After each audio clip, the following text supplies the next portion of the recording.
पण जे वंचित घटक आहेत ते अजूनही तेवढीच वाट बघत असतात, कारण त्यांना कोणच नसतं. ही आमच्या हिशोबाने ही कोंडलेली फुलपाखरं असतात. बागडायचं वय असतं, पण काळाच्या ह्याच्यात कोणाची आई गेलेली असती, काहींना आई वडीलही नसतात, आणि अशा परिस्थितीत या संस्थेत ते कोंडलेले असतात. मग निराळ्या संस्थांची मुलं आपण आपल्याकडे बोलवतो. जवळ 7 ते 8 संस्था असतात.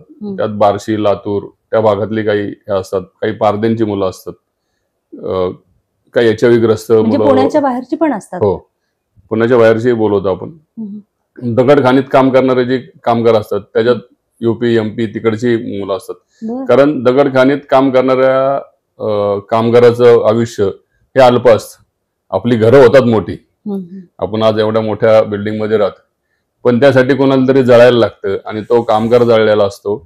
कारण जेव्हा दगडखाणीत काम करतो तो वयाच्या 50-55 वर्षी तो जातो, कारण ती जी धूळ असते ती धूळ शरीरात गेल्यानंतर त्याला त्या फुफ्फुसाचा विकार होतो आणि त्याच्यात तो जातो.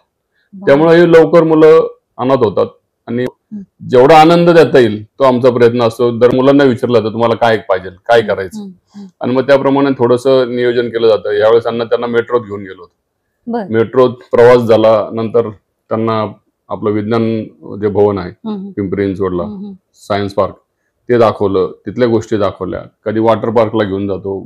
अशा निरनिराळ्या गोष्टी की ज्या मामाच्या गावाला गेल्यानंतर तो भाचा आनंद व्यक्त करतो, आणि त्याला दरवेळेस काहीतरी पंचपक्वान्न त्याला खायला मिळले पाहिजेत, ह्याचा आमचा अट्टाच असतो.